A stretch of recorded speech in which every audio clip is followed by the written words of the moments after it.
So I'm using PowerPoint, but I compensated by using a font that you might be familiar with from the olden days. So I really hate drawing packages, but anyway, hope it's still legible.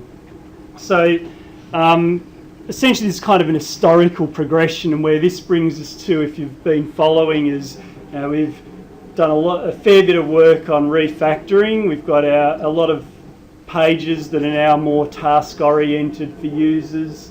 We're using RavenDb for certain things. We've had to think about some of the issues of eventual consistency just by virtue of using RavenDb itself. But we're still left with the problem of when you want to put in huge amounts of new functionality, you risk just bogging down the original system. So it's still all happening. Web request comes in, and off you go, through the spaghetti, doing whatever the code does, which half the time I don't even know what the heck it's doing. But eventually it's done the right thing, where the right thing is defined by whatever it happens to do right now. And I don't want to touch it, but we want to add new functionality. We don't want to have to play too much around with the old stuff. How do we go about adding wholesale new features? Now, if you can imagine, there was a point we got to where we had these two things technically a part of the big ball of mud, but because they were developed quite a bit later than a lot of this, they're relatively separate, so they're a lot easier to work with. But imagine here we got our big ball of mud, lightly refactored and all the rest of it. It has things like shipments and alerts, and important to this, some freight buy rates. So that's how much we buy freight from different companies. So MSC, Mediterranean Shipping Company, we're buying freight for 500 and BAF for 250, so altogether that's 750 if we want to buy. Just assume this is for one trade lane. Okay, obviously, actually there's heaps of companies and each company is doing heaps of trade lanes. So within the big ball of mud, it's fair to say that itself is its own little mini ball of mud as well. So we've got that. We've added a quote template. So essentially our business model, we have ongoing customers and we issue them with a quote, say, each month. So let's say we've got George's import-export business and we intend to buy something from MSC and sell it to him. So we're going to buy this and we're going to sell it to him for that much and hence make a profit. So this you can imagine as representing a potential quote. So potentially if someone hits the generate quote button, that's what George's import-export business is going to end up paying us. So eventually if someone hits the quote button, think of the quote at this stage as just a PDF. It's obviously there's a little bit more to it than that, but you can think of it basically as the PDF that goes to George. And for that, George would just see from the 1st of the 3rd to the 31st of the 3rd, he's going to pay $1,000. Again, just we're assuming a single trade lane here, and that's what he'll see. Now, essentially, we had all of that in place, all happening on web threads, occasionally some of them taking quite a long time to occur. And we wanted to start adding all this sort of stuff in. And the problem really is that as a business, this stuff down here is where we start to get our competitive advantage. So we want to spend time on this. Like, there's heaps of companies that can do all the sort of stuff up here, and there's there's even off-the-shelf software packages where you can do some of that stuff to a greater or lesser extent, but we want to start putting in software that's actually going to give our business a competitive advantage and not waste time refactoring this unnecessarily. Now obviously there's a relationship between that and all the new stuff, and that's where you run into your problems, but we want the bulk of our time to be down here. Now the sorts of things that we wanted to add, we start with costing. You can imagine this domain here is responsible for invoice production. So if we get a shipment for George's import-exports, what we want to see here is that, well, that's what we bought it at, and that's what we want to sell it at. And obviously there's a relationship between that and that and that. At the moment it's just a copy, but it is a bit different. I mean, George was just told $1,000. Down here it's broken up into the individual components. So, it's all related, but there's subtle differences. Up here we don't want him potentially knowing about, but we certainly don't want him knowing our buy rates, absolutely not. And he might not care about the breakdown.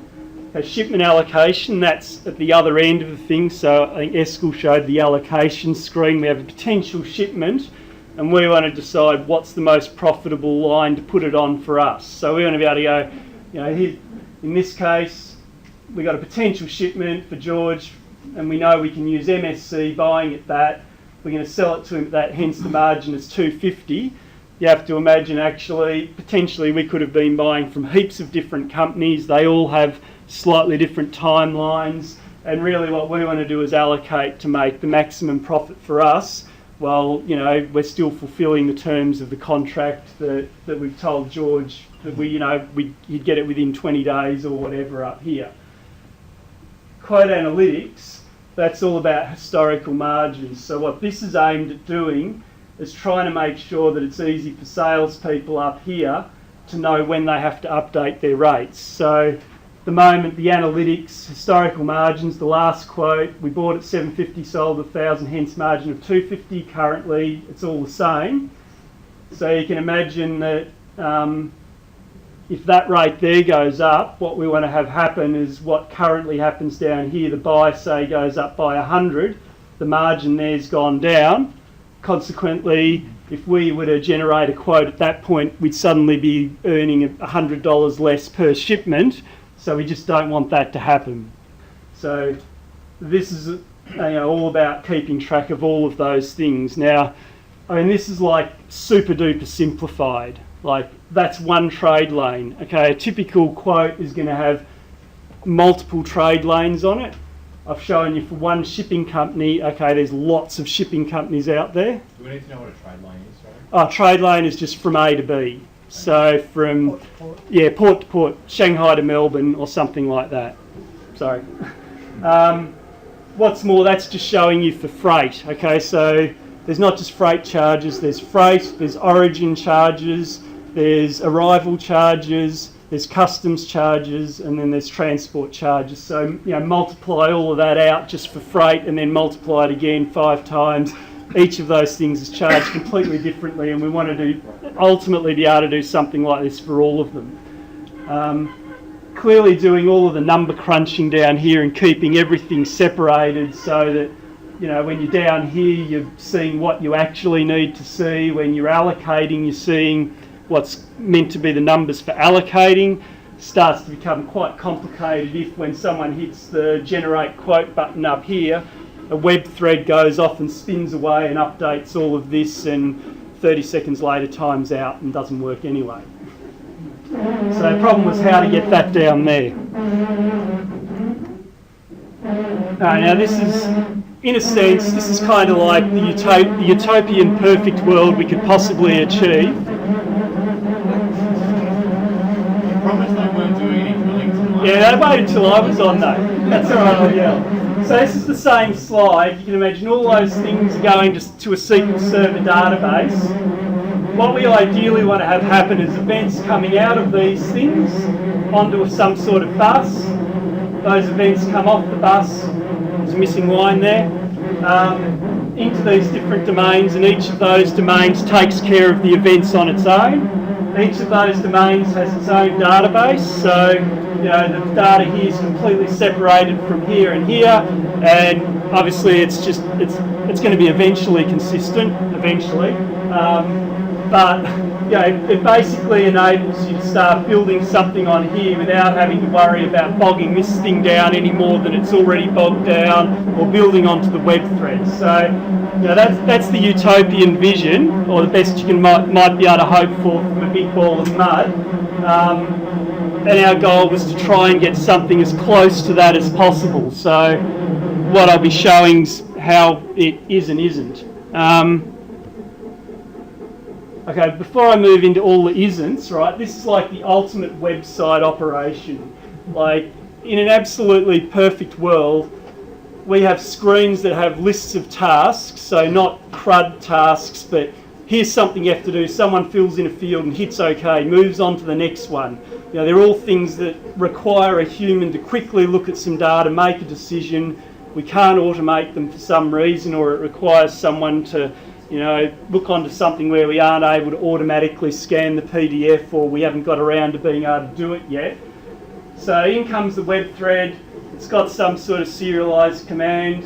Deserialize the command, puts it on the bus, and essentially the ACK, if you like, going back to the web browser, is really just saying, hey, you know what, I received your command, I reckon there's a pretty good chance this is going to work, because it might not, right? But, it's basically like, yeah, I've done that. All right, so that's the sort of thing we've been trying to aim for, because as we move things essentially from the website down into these background processes, it relieves a huge amount of burden on the database for the front end, when all you're doing is just putting commands on the bus. Now, obviously it's eventually consistent. That command's going on the bus off to the domain. Eventually it hopefully works. If it doesn't, then you've got to do something about it, which that's what the fun's about, obviously. But it's fair to say, where we've done that, we haven't run into too many problems, certainly no showstoppers. It does sometimes happen that commands fail, but very rarely. So any questions about the utopian vision? All right, but there's problems. We have a commitment problem. Say on your website you've got some controller where you're going to perform some operation, widgetify the entity, okay, and pass this stuff. So you open a session, start a transaction, get the entity, widgetify it, publish an event. So imagine that's an NServiceBus thing, and then commit. So you've got all your usual problems here when you're doing two things, because that there, okay, so if you're not familiar, NServiceBus is basically using Microsoft Message Queue as its mechanism. If you know it does more, just think 2 years ago when it didn't, all right? Because that's when we were starting to think about this. Obviously, you can use Azure queues and all sorts of things now. But how do you make sure that and that happen together when you're on a web thread performing an operation? Well, you can either suck it up and let that happen and that fail, but then you've got events going into your system of things that never happened. I'll use the word brave, I don't mean it, but you could put a DTC transaction around that. Okay, so and I'll admit, we've done that once or twice when we were younger and didn't know any better. The weight of it, it adds a lot of overhead, and if you're already struggling with your big ball of mud database, you're really just compounding your problems there. All the stuff that you're now doing on there, yeah, brilliant, it's in the background. Not happening on the web thread, but all of this is now weighed down as part of a DTC transaction. So that was one of the problems we had. Another problem, this is more if anyone's familiar with NServiceBus, is you can't actually, on a web side, publish events. You can, but what it stops you doing is then having server farms, because you can only raise an event from one specific place. Again, I'm here talking about the classic NServiceBus using the Microsoft message queues. So you just can't even raise an event there. You can obviously substitute a pseudo event, which you call a command, and pretend it always was an event, but then your code can start to get confusing. So that was two of the problems. Do we want a DTC there, and how the heck do we even raise an event when you're not meant to? There were variations of the mud problem, and if you've worked with spaghetti code, this is just typical of the sort of mumbo jumbo that you get. Let's just say that we've looked through our big ball of mud and we know we have to get an event out of the system because some of the other domains require it, and we've identified that this is the place where we want our event to get raised. And essentially the approach we took is we said we've got a big ball of mud and we're never going to get rid of it. What we'll do is we'll imagine the domain that we always wished we had there, and we'll put the events there in that form. So we're not going to be constrained by what the interesting nature of the data is that's already there. We're just going to say, if we were building this from scratch, what would have been the event we wished we got out? And if that means jumping all over the place to get data because the model's completely hopeless, then that's what we do. Because getting that event out in the right form is the most important thing, because everything we do after that's dependent on it. So we come in here, in entity B, you can do something to it, and that's the same as the event processor we had before. Something was done. And notice that the something was done. We've got the ID of our entity, one of the properties on the entity, but we've also got this property that we pick up over from this other entity that, entity B has a reference to entity A, and so we get that property from there. Probably should be a capital Y, just pretend it is. Okay, but here's the problem. The way the original code works is that one of the places you can get to there is through this method here where you do something which subsequently changes the property of Y. Alright, now, so that means that if you do that there, that property Y there is going to be incorrect on your event. Alright, now, I mean, any one of us probably look at this and we know how we would refactor it and fix the problem, but what you have to actually think of is that this is just a very simplified version of, on a massive scale, what's happening with a big ball of mud where, I don't even know we have some places, the worst places, where you just see functions bouncing backwards and forwards between two entities, and that's happening because there's some page up here on the roof that's called that there and then calls something else which changes that anyway. Now I have no idea at the end of the transaction what the right state is down here, but I do know that that's the jolly event I want to get out of there, and if only I can get it right and actually get the event out in the first place, which is another problem, then everything will be all right until the next problem. Now, I suppose what I want to say is I've presented the utopian version of what we're after here. Now, if you go to presentations about how to build distributed systems and all that, I mean, I showed you the utopian vision. It's all nice, and here's your service, and it's got its own database, and there's another one, and it's all synchronized nicely by events, and it's beautiful, and we're building a beautiful system like that right now, but, this isn't it. This is the big ball of mud we have to maintain and add more features to. Okay, so the difficulty is that what it kind of requires doing is learning the rules of what you're meant to do and then basically breaking them judiciously, shall we say, which of course is not a very helpful way to do things, because it's usually better to learn things by learn the rules, do them when you understand what's going on, then you realise the rules are actually just principles and you can break them in, because you're not really breaking the rules, you're keeping the principle, or however you want to see it. But I suppose that's probably the biggest difficulty we found moving into a distributed system, is that it's just practically hard to see all these beautiful bits of advice as to how you should do something, but then you go back to your big ball of mud and say, should I even try, or should I just give up now? Well, we tried. I tend to think it worked. You might disagree when you see some of the things we did, but anyway. Alright, so the first problem was how to get the stupid event out in the first place when you have no idea what the state's going to be. So the way we did that was, there's no problem that can't be solved by deferring an operation by making it a function and then doing it later anyway. Alright, so in a big ball of mud, instead of actually creating the event, we have a function that creates an event, and the event processor actually takes the function. You only pass in this pointer because of how closures work in C#. You capture, that's the reference to the object. All the objects can change as much as they want over the net until you actually execute the function. It's when you execute the function that you actually get the right values that you always wanted. You want to execute the function when you commit the transaction. So if you can imagine what the big ball of mud has gone to the event processor and put a whole heap of events in here. In the data access layer, we were using nhibernate. There's an empty interceptor which we implemented, which basically that's the last point before you actually commit your transaction where you can do something. We go, hey, event processor, process all the NServiceBus events. All that does is that executes all of the functions, hence getting the events, and then puts the events on the bus.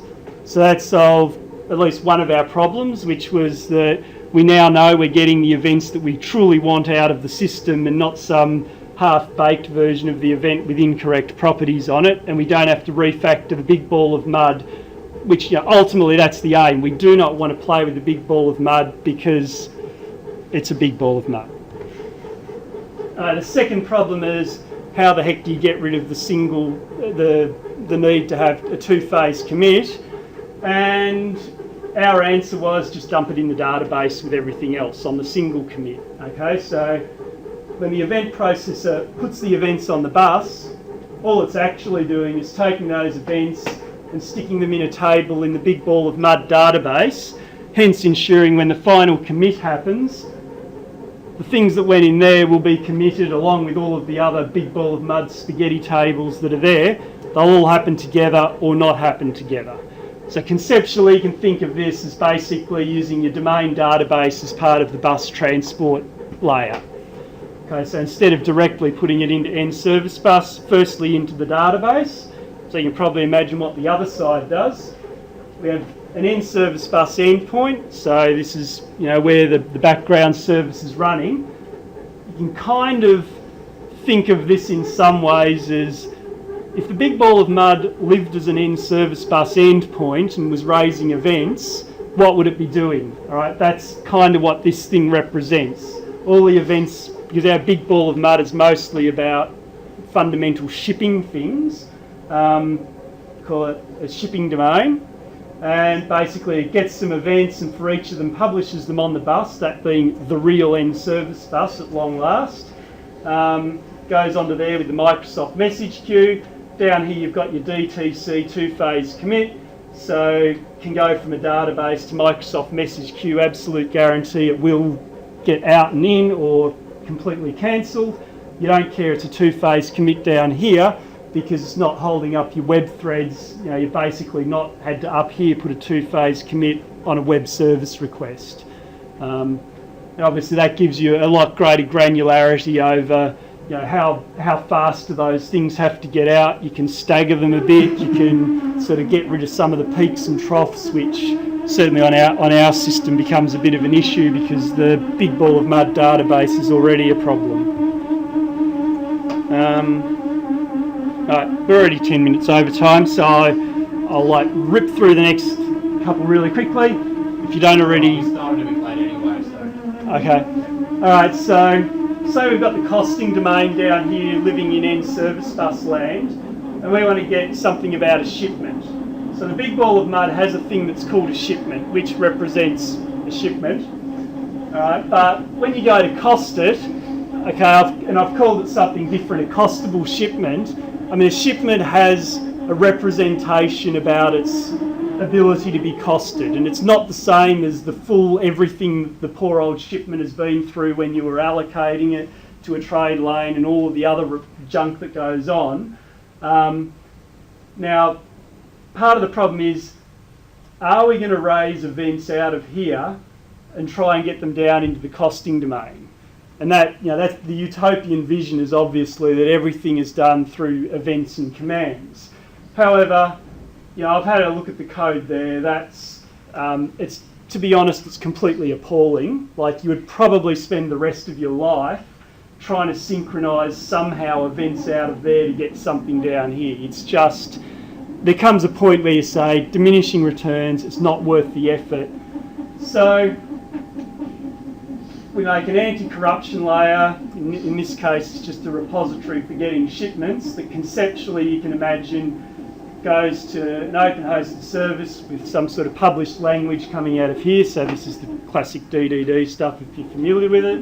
If you're not, just think of it as a blob that gives you data, which gets something from the shipment up in the big ball of mud database. So that's, imagine sort of conceptually what's happening. Now, the problem is that there's different ways to do this, and you can imagine there's lots of variations. I mean, here this is simple, we're just getting a shipment, but what if you're executing some sort of query to get data where it's basically the same as something you're already executing up here that's like embedded with all these objects, and you don't want to have to sit there spending the next 2 weeks trying to sort through how the heck do I get a SQL query to be the same as the query up here that uses nhibernate that already exists all the way up here without deploying the whole big ball of mud assembly down here? And the answer is you deploy the big ball of mud assembly down here. Okay. All right, so Now, if you look really quickly, all right, that's conceptual. That's what actually happens. All right, we took big ball of mud, piece of crap, and put it down here in this anti-corruption layer and stick it behind an interface. So the costing domain goes, get me a costable shipment, and what comes out is an entity that represents a costable shipment, but in no way exposes anything here to this domain. However, by putting this here, you can basically use all of the classes, all of the queries, all of whatever it is that you've already been using up here and use it down here. Now, obviously, that is hitting the big ball of mud database, and that's your trade-off, okay? We've said we're not going to synchronise from here down to here with events because I don't want to spend 3 weeks working on it and then still have it wrong anyway because there's limits to what you can do with our big ball of mud. But obviously the issues here, I mean, you've got your assembly classes down here that have domain methods and all of that on there. You just absolutely do not want them to get called, and that's where you sort of run into how do I protect the rest of the system from it. That's essentially what we did. We found that as long as you hard tie it behind interfaces, it works quite well. This is probably one of the, I kind of hesitate to say the least desirable patterns because this has actually been a really helpful one for us. But in our big ball of mud, we have a thing called an alert, which you can think of as stuff's happening up and various things happen and the system goes, I've got to tell someone that there's a problem here and they need to attend to it. And like the big ball of mud system is strewn with these alerts getting raised everywhere. Like it's literally all over the place. Now the problem we ran into was that eventually, we moved some stuff down to the NServiceBus side, and what do you know? We wanted to start fiddling around with alerts there. All right. The problem is the alerts conceptually live in the big ball of mud domain. Okay, so you can't sort of have them pretend they live up here and pretend they live down here, unless you're going to do what we did and pretend they live up here and down there as well. All right. So what we did was we just created an alert, an NSB side one. In the data access layer, created a map which mapped it straight through to the same table. This version of the alert was the sort of, the original one up in the big ball of mud with its tentacles going everywhere and dependent on the whole universe. This thing here is a super cut down one with just IDs and, very quick to create them and ends up getting dumped in the same database. Now, it's brilliant in that it works and has allowed us to put a whole heap of functionality on the NSB side. Hence, we can keep extending that and happily keep to this paradigm of raising alerts, even though it's something we're trying to breed the employees off because most of them don't like it and tend to ignore it when they get 200 of them anyway. But there's obvious dangers. I mean, if creating an alert up here causes subsequent things to happen, well, what happens when you create an alert down here? How do you get those subsequent things to happen? So, in one sense, this is quite a dangerous pattern. It works for one reason and one reason only, and that is that for us, an alert is the end of the line. Like, whether it gets created up here or down here, you can imagine it's sort of the leaf node of the entire process. There's nothing beyond that. An alert gets created, we don't have then an event that says, an alert got created, go and do more stuff. So as long as it's the end of the line, it's potentially a pattern that you can use. Alright, so to sum up, I suppose what we would see as the advantages and disadvantages of what we've done. We didn't substantially increase the burden on the big ball of mud database as new functionality was added. So that happened because sometimes we used a Raven database for a new domain. Sometimes, we used the big ball of mud database if we had to, but not so much. In general, most of the new domains happen with a Raven database. So there's all this new functionality going on. hopefully that's the functionality giving us our competitive advantage. It's more or less conceptually isolated from the big ball of mud, and we've added it without having to worry about endless refactorings because suddenly now our database is timing out all the time. We've managed to keep on the whole a pretty clear separation between the big ball of mud and the new domains, as one would hope for in distributed domain-driven design. We've kept the focus on adding new functionality, so always the emphasis is we don't want to waste time refactoring stuff that supposedly works. We want to put in the new functionality that gives us our advantage. We've found along the way that just the process of refactoring, it throws up opportunities for moving stuff from the website down into the NServiceBus side sometimes. So where that's made sense for various reasons, we've done that.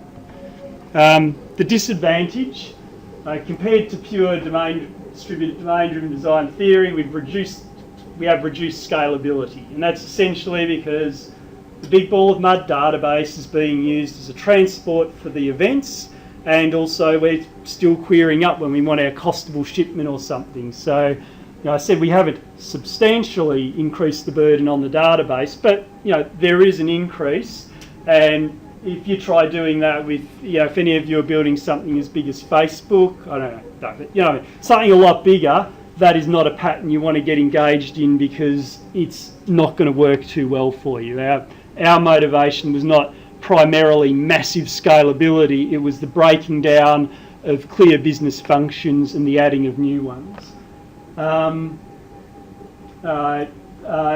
Basically you're using the database as a shared kernel with all of the fun that goes on with anything that is a shared kernel. I said our approach was imagine you want to raise events by imagining the domain you wished you had. Knows that imagining what you're about to write and what you end up with 3 days later can sometimes, just be a teeny bit different. All right? Okay. I mean, imagining is vastly different from actually having done it. I mean, anyone who's done any sort of hardcore domain modelling in an interactive environment with a business, I mean, you know how much it can change. I mean, this has on the whole worked well for us because our developers have a very good knowledge of the domain and we're very careful how we do it. We have developers, I mean, on the whole our team's very stable, so people have built up a very large knowledge about shipping domains. That all helps, but I'm not going to say that isn't a dangerous thing to do, because if people just start doing it ad hoc, you'll get all sorts of nonsense going on. If you use that last pattern, you might end up with bizarre behaviours that are different between the website and the NSB side. Big ball of mud database is part of the message transport mechanism. Again, just you're using the same database. So here's now a summary sort of the whole 4 presentations that we've given. Really what I was trying to show here is, some of these things we didn't discuss, but I included them because they're quite important along the way. I mean, this is the promised land, not necessarily this, all right, but this, we wanted to get to the promised land of a distributed multi-process system where we could easily add new stuff and not be tied down by the old stuff. If we had have just started trying to do that a couple of years ago, I absolutely am sure it would have been an utter disaster. I mean, it was only because, we started with the humble dependency injection rather than the hopeless service locator pattern. We went through the process of trying to, however weak it might have seemed, to domainify things to come up with, what is actually going on here as opposed to just masses of CRUD data getting changed. Value objects, didn't discuss, what's the difference between value objects, entity, what's identity of things, becomes very important later on. Actually building a bus where you are starting to think, even though that is all in memory, in process and tied up with the same transaction, it doesn't matter. I mean, doing that laid the foundations for this. Building process-based UIs rather than crappy CRUD ones, starting to think about CQRS, using multiple databases, having to deal with eventual consistency just on something as simple as RavenDb, where it's just your database that's essentially a system. Once we'd worked through all that, doing that actually became a realistic possibility. And after that, we've done a couple of areas where there's event sourcing. After that, there's other things that we're working on that come after that. But I guess the sort of takeaway was that I'm not saying this is what the process everyone would go through, but that working through that roughly over a couple of years was the process we as a team went through. And on the whole, I'd say it worked fairly well for us. And in the end, what we've got, I wouldn't say we've got a domain-driven design system or a CRUD system or an event sourcing system. I mean, we have an eclectic system where, just because this might be the promised land doesn't mean that we build domain models down here all the time. I mean, if CRUD makes more sense, if it's not a core thing, if it's just, just bash it out, get the data in there because that's the easiest way to do it, we might do, still use a distributed system, but with a more CRUD-based system there. It's about, being able to decide what elements of these things get put together for the, maximum benefit of focusing our attention on the core business concerns that give us a competitive advantage. So, hence, architectural eclecticism. All right. Did I talk too fast? I'm out of breath. Any questions?